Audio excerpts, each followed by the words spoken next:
Well, good evening, friends. Mark Holmes here, and as always, I want to thank you guys for watching, commenting, subscribing, and being part of the Joe Boo Sports Report. Without you guys, this literally does not work. Man, NFL football, man, it's crazy.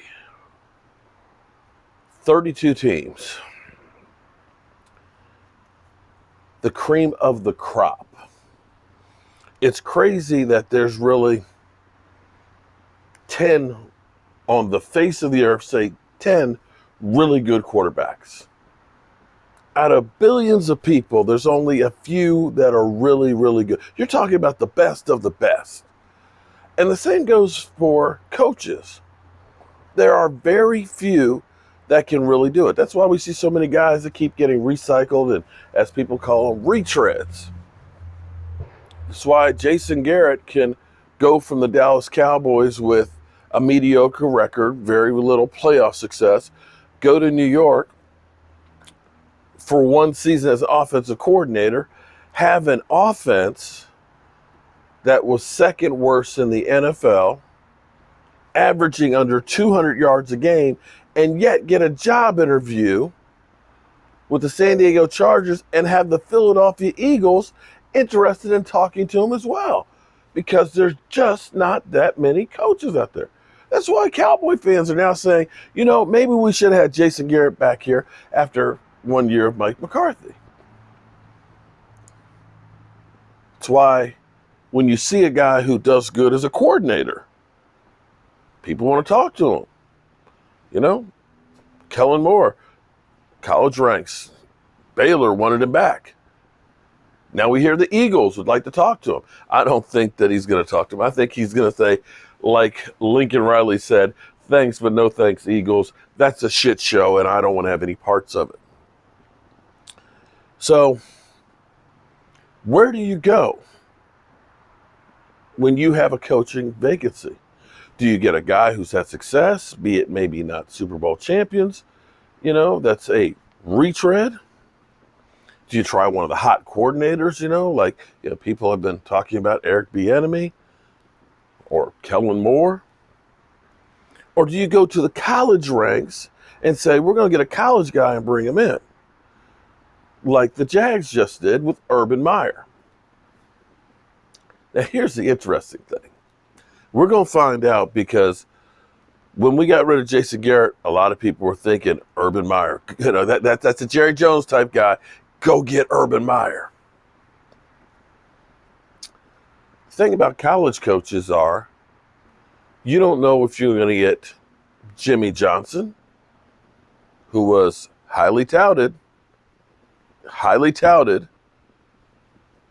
first real college coach to be successful. Or if you're going to get Nick Saban, highly touted.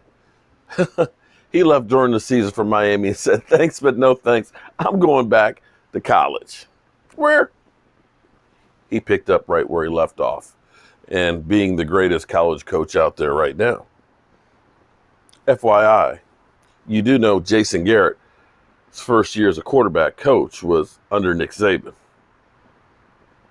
And then he came to the Cowboys to be offensive coordinator and then head coach.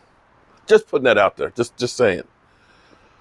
But here's the thing, with Urban Meyer, everybody looks at what the team does in college. College team, it's great and everything else. And, he knows the X's and O's and stuff. But do they?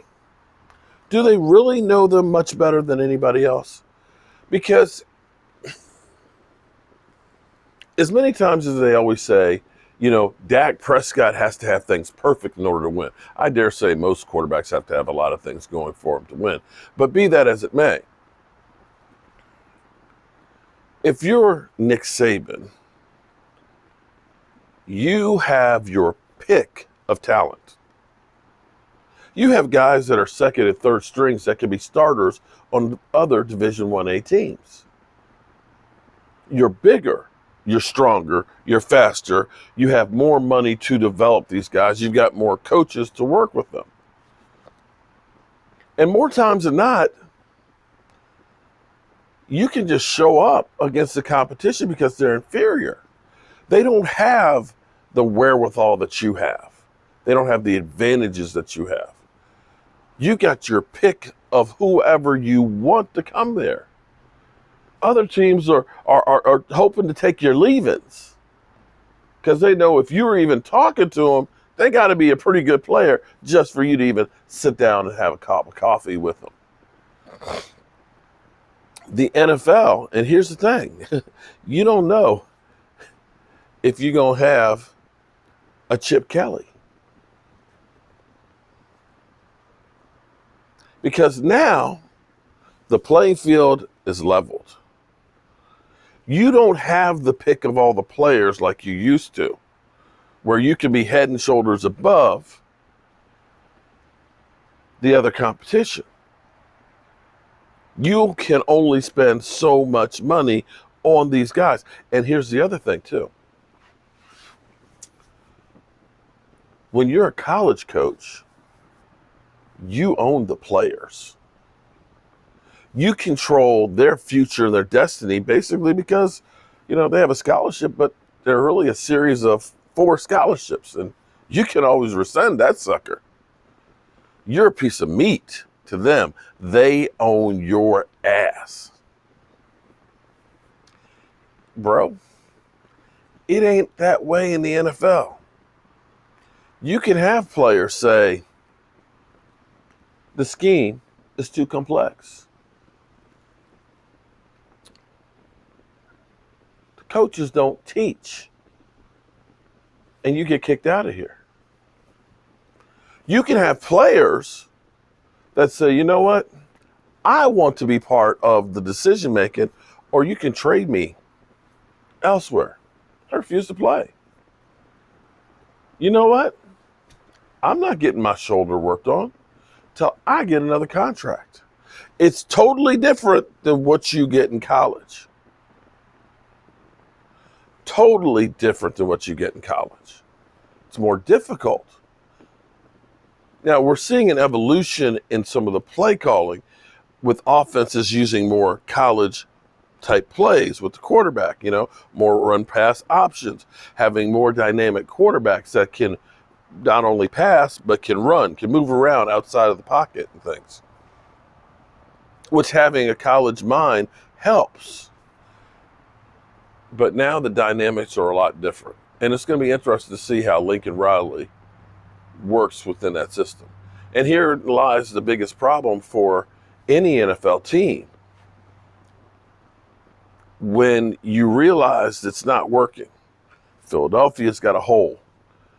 Doug Peterson was deemed a good coach, but now you got a GM who has his kind of coaches that he wants to pick, and now wants to pick the head coach to work with these other guys. You got an aging roster. He's picking players. You're only working with the players on the field that you're not really picking. That's not everywhere. Some places work better at getting things. I think the Cowboys are getting better with Will McClay working with the coaches to get the right players. But this isn't the coaches, and some coaches aren't suited coming from college to understanding getting the college players on your roster and stuff. But this is the problem for a team. What kind of coach do you get? Do you take a chance on a young guy? Or do you go for a veteran presence, a veteran coach? Or do you just throw caution in the wind and just grab a hot name out of college? I don't know. Because it worked for us once getting a college coach with Jimmy Johnson. It kind of worked getting a veteran coach with Bill Parcells. And maybe if we'd been given long enough time, he would have eventually got us there, but that didn't last long enough. We tried the hot young coordinator, Jason Garrett, because remember, he was our offensive coordinator who Atlanta Falcons gave 2 interviews for, wanted him to be their coach, as well as the Baltimore Ravens. So we've tried every which way there is. And I can't say that any of the 3 ways have actually brought us the Super Bowl, except for Jimmy Johnson. So maybe Lincoln Riley would have been the one to hire last year. But time will tell on that one. Oh, boy. I forgot I wanted to get to this article that I read today about Clowney and forgot all about it. With the whole Kellen Moore situation, Cop Pizzle getting that rack, and Kellen Moore possible interview with the Eagles, it's just been too much to keep up with. So I guess I'll save that for tomorrow.